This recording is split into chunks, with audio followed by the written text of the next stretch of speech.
Bokeror, Beshem Hashem Naseh Ben Atzliach, on dira nos halachot, Bezrat Hashem, pour tous les chatoufim, tous nos soldats, Bichlalam, Etan Ben Chana, chacun nous peut dire Oto, Varir Shalom, Leveto, Basachar Rabba Seyada, Bishmor Oto, Akos Borfou, Kol Nega ou Machala, Kol Plega, Kol Sheou. Oufren, Tzedikim, Yavo Uvo, une question qui est tout le temps posée, je vois que cette question vient souvent à propos du Bassar et du Chalav, la viande et le lait, la viande. À partir de quand pour les enfants? Combien de temps ils doivent attendre une femme enceinte ou une personne qui est malade?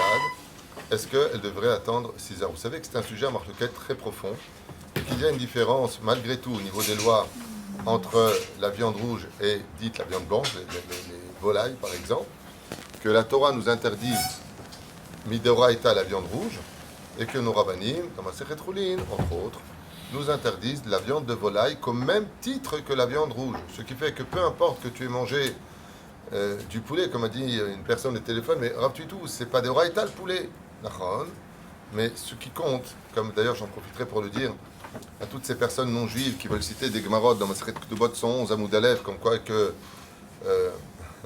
les juifs ne doivent pas monter Be'otzma, qu'est-ce que ça veut dire Bechoma, à propos de Shirachirim, soyez gentils, posez des questions avant de venir sur les réseaux sociaux, donner des leçons de morale à Israël, sur comprendre comment les Gemarot. Au contraire, ce qui fixe la loi chez nous, ce ne sont pas les Gemarot.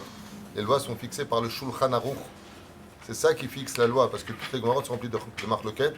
Et en plus, ce que vous dites ne veut pas dire ce que vous inventez sur les réseaux sociaux. Donc je demanderai aux Juifs de ne pas tenir compte de toutes ces personnes, une fois de plus, qui interviennent au nom du Talmud en disant et en déplatérant des choses qu'ils ont lues en français, ou qu'ils ont lu même en hébreu, dans le cas où ils comprendraient l'hébreu, parce que ce qui est marqué ne veut pas forcément dire ce que ça veut dire. C'est pour ça qu'il y a Rashi et Tosfot qui rentrent en marloquette sur la compréhension. Donc vous, avec du premier regard, évitez de déblatérer des bêtises.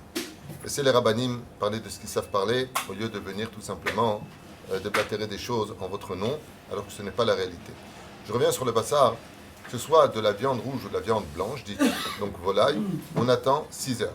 Dans un cas où le repas nous attend, c'est-à-dire qu'on invite un restaurant, ou tout simplement qu'on invite chez des gens, ou que notre épouse a préparé un repas, et qu'il y a 5h30 qui se sont écoulées.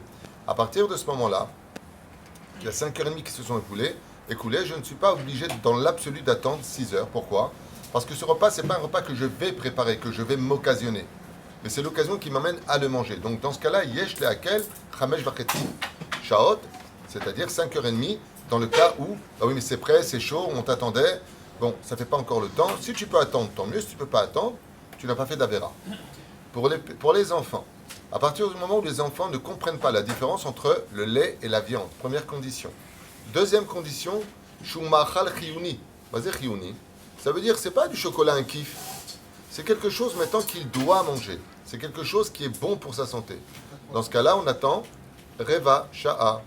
Parce que l'enfant ne comprend rien par rapport à cela. Donc il a mangé de la viande et après on doit lui donner par exemple un yaourt. Un yaourt qui est nécessaire pour son éducation, c'est son dessert, il n'a pas autre chose. Dans ce cas-là, on attend un quart d'heure. Pourquoi? Le temps de lui montrer qu'on ne fait pas tout de suite les choses, qu'il y a quand même une différence, mais il ne comprend pas de quoi il s'agit.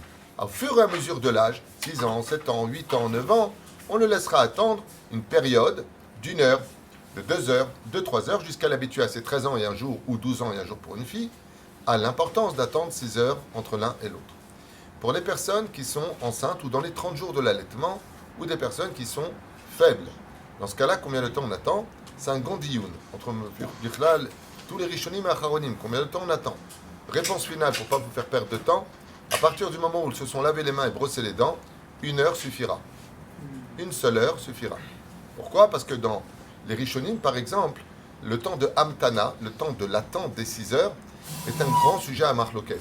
Par exemple, je vous le dis comme ça, ne prenez pas ça, c'est pas la halakha, mais pour Rabbeinu Tam, on n'attend pas 1 minute.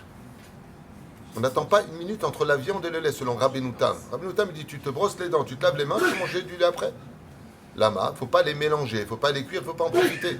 Le temps, c'est une discussion des rabbanan. Ce qui compte pour nous, c'est pour ça dire qu'en Hollande, ils attendent 1 heure, les Ashkenazim attendent 3 heures, certaines régions. Et nous, les Sfaradim, on attend 6 heures. Mais la reine, ce que nous disent les Chachamim, c'est le plus important. Dans la Torah, il y a une allusion sur les 6 heures. Lo tevashel gdi bechalev imo. Tu ne cuiras pas le lait de lo tevashel gdi, tu ne cuiras pas le chevreau dans le lait de sa mère. Traduction qui ne va plus rien dire. Mais qu'est-ce que ça veut dire? Il y a ici une allusion. Pourquoi? Parce que si tu dis Lo tevashel gdi bechalev imo, tu ne cuiras pas le chevreau dans le lait de sa mère. Ça veut dire qu'en réalité, la Torah nous interdirait de consommer le lait et la viande de la mère et de l'enfant, c'est-à-dire du veau, de la vache et de sa mère. Lo tevashel gdi bechalev imo, sa mère. Alors qu'on sait très bien qu'il n'y a pas de rapport familial. Tout lait et toute viande, et peu importe de quel pays elle vient ou de quel bovin elle vient, n'a pas de rapport avec un lien familial. Donc les Chachamim nous font un clin d'œil. En réalité, il faut le lire. Lo tevashel gdi bechalev em. Et le Vav, c'est l'allusion des 6 heures. Vav, ça fait 6 en Gematria, en compte numérique, qui est un clin d'œil de la Torah qui nous dit qu'en réalité, il faut attendre 6 heures. Et contre Rabbeinu Tam, Bichlal, se sont levés les Mekoubalim, qui disent que, alors eux, ils vont très très loin, on n'attend pas 6 heures. Si aujourd'hui tu as mangé de la viande, tu mangeras du lait le lendemain, carrément. On ne mélange pas le lait et la viande dans les 2 jours. Pourquoi les Mekoubalim? Car en réalité, la viande représente la rigueur et le lait représente le chesed. On ne mélange pas les deux, de peur de faire des courts-circuits selon la Kabbale. Voilà. En tout cas, pour le Sfaradim, on attend 6 heures. Dans un cas de force majeure, 5h30. Dans le cas d'une faiblesse, une personne qui a accouché, qui est dans les 30 jours ou autre, on peut attendre 1 heure, mais il faut se brosser les dents, comme le rappellent les poskim. Et pour les enfants, ça ira selon la graduation de leur âge et de leur compréhension. Mais si c'est un enfant de 2 ans, de 2 ans à 5 ans par exemple, un quart d'heure suffira juste pour lui faire comprendre qu'il y a lieu d'attendre. Parce que les horaires, il ne les vit pas. Le lait et la viande, il n'en comprend pas le sens. C'est juste de l'éducation. Pourquoi t'as 5 heures ou